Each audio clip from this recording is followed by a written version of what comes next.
Relief and aid organisation Gift of the Givers believes the number of missing people in the KZN floods stands at more than 200, not the 48 as indicated by government. Gift of the Givers is in the province assisting with search and rescue and search and recovery operations that are underway in various parts of KZN. That disaster has claimed the lives of 448 people in that province. Let's speak to the founder of Gift of the Givers, Dr. Imtiaz Sooliman, who joins us via our video link this morning. Dr. Sooliman, it's great to have you with us on the program. And as always, a big thank you coming from so many quarters of the country for once again showing up when parts of the country are in need. Good morning, Michelle. Thanks very much. And thank you to the country for their warm sentiments, their support. You know, it's any South African will want to do what our teams are trying to do. People are in difficulty, they're in hardship, they've lost lives, they want closure. We all have to try, and together as a nation, we are really standing together, and that is so admirable in our country. So, Dr. Sooliman, Gift of the Givers now saying that the number of people who are missing as a result of the floods may well be 4 times higher than what is being reported by our official statistics. How does this inform the kind of work that your search and recovery teams are doing? Well, first of all, it's not only my search and recovery teams, it's a combined effort for the KZN Provincial Disaster Management, Western Cape Disaster Management, and my teams. There are people that have come from Limpopo and Free State. So it's a combined effort from everyone. It's not going to change materially much what's going to happen because the time period is too long. It's already, 10, 11 days. And to recover people from water or buried in sand is not that easy. Unfortunately, you cannot be that successful. But it helps us try to bring closure and for people to know that something was tried. And how do we get to that? We compare the floods of 2019 and 2022. And in that period, we were doing distributions, and in this period, we were doing distributions. There was infrastructure damage, and here was infrastructure damage. Here houses were destroyed, but there's a difference. There's many more people displaced now than before. And when we went into the area, this was the point that really made us sit up and think we're missing something. When my teams were distributing, somebody would say there's 2 people missing in that house. We think they're in the stand. Somebody would say there's 5 people moving from this house. A granny is missing. The daughters did not come back from school. Somebody didn't come back from work. We think they got washed away. And then the final one was when one of my team members saw women sitting on the edge of the river in Inanda. And he asked them, what you're doing there, it's dangerous. They said, we're waiting for the bodies of our loved ones to float down so we can catch them and bury them.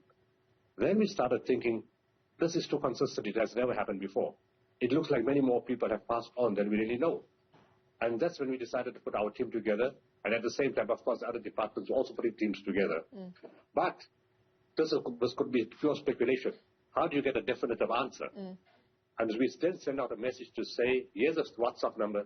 If you have a family member that's missing, or you know somebody that's missing, can you give us some feedback? Within minutes, that phone started getting messages. And 2 days ago, by the morning, we had received a count of 239 people missing. The names, the ages, the area, how they were washed away, what happened, all the information came through. 2 days later, we got 2 feedbacks. Don't worry, we found the people. One didn't have his phone. His phone was washed away, managed to make contact with us. And the second one was also made some contact. Out of the 239, 2 people made contact. The other 237, no news. Subsequently, we're still getting names to that. Dr. Sooliman, you've been talking about the 2019 floods, and because of the work that your organization does, you have this benefit of hindsight.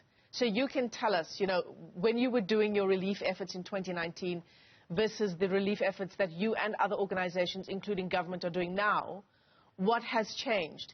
In your view, did any of our systems improve in the past 3 years? No, nothing has improved. That's a given. We shouldn't be having this kind of problem if we have improved our systems. Yes, nobody can control the rain. We can't stop 340 millimeters or whatever, 400 millimeters of rain coming in a short space of time. Nobody can stop that. Nobody can stop destruction. It's impossible. But we can minimize the destruction. We can minimize the loss of life by taking certain precautions. And the first precaution and the best precaution and the precaution that should have been implemented from years ago was not allowing people to live in low-lying areas. especially along floodplains, because repeatedly a small stream can become a raging river. How fast it moves, how high it climbs, depends on the amount of rain that comes and how fast it comes. That's a big factor, and that's why so many people in those kind of areas have been badly affected. Most of the missing people I'm getting is from Inanda, Molweni, and Dustin Hook, and more inland areas where they were living in low-lying areas. They've been badly affected. So that's the first thing. And of course, we can't just dump people and put them where they don't want to be. This is something that has to be negotiated, has to get acceptance from all parties, but we have to put people on high land, and we can't allow anyone to go on lower land. Yeah, certainly. The second issue, there's another issue is in terms of, there's many issues, I don't know how much time you have, but I'll just mention two or a second point all related to each other. We didn't have enough helicopters. The helicopters we have are not properly maintained. Why did we not have enough helicopters? When we know the cyclonic weather is along the coast, stretching all the way from Mpangeni or further into Port Edward and Port St. John's. We should have had helicopters along the whole route, not because of this, but always, because this weather could happen suddenly. We needed more boats. We needed more trained personnel. You can't have a central situation where all people are stationed, say, in Durban, and when the road is broken and the bridges are gone and you can't fly the range, what happens? We need to have trained people along all the lines. And then, of course, we're dependent on cellular networks. In every disaster, those are the first things that go. Why don't we have walkie-talkie stations in different areas when we know these things are coming? And especially since we knew before Friday there was going to be a bad storm. We didn't know how bad it was going to be, but we knew there was going to be a bad storm. These are just simple measures. There's many more, that could have been implemented and should be implemented going forward. Yeah, certainly. I mean, all of the issues that you mentioned, Dr. Sooliman, together with the response from people in South Africa, in KZN and around the world who want to donate to relief efforts in KwaZulu-Natal. And many organizations, including just yesterday, the University of Johannesburg saying that it's on a fundraising drive as well, but it's not wanting to give any of that money to government and government relief efforts, in fact, saying it specifically will be giving all of the money raised to Gift of the Givers. What do you make of that kind of sentiment, Dr. Sooliman? It's tragic that a country does not believe in its own government. I mean, the government has to really look at itself, and that's why the president also came out quite strongly. He doesn't want money to get stolen, which means he knows that thing happens, and there's an internal problem which the party has to sort out. The internal problems are impacting on the functioning of the country, and this is horrendous for the people. It's like, we don't need you anymore. You should rather go and bring somebody else here. That's the kind of message that's being sent. Yes, we are grateful that people trust us and believe in us, but it's painful that you can't believe in your own government, and we wish it could be the other way around, and people can say, what, we elected the government, they're the guardians, they're the custodians of the country, we have full faith in them, they should put the systems right, and we'll work together with them. Now people are working grudgingly. They're not sure whether aid will get delivered or not. And the biggest mistake they made, or the biggest disaster, was money disappearing during the pandemic for COVID-19 for PPEs. How does anybody steal 14.7 billion rand of money at a time when people are dying? And, there's no shame, there's no ethics, there's no morality, there's no values. I'm not saying everybody in government is bad. There's a lot of good people in government who are equally upset as the public is about what has happened. They want to see things change. But they need to have a system to enforce law, to have better auditory systems, and to make sure things go the right way.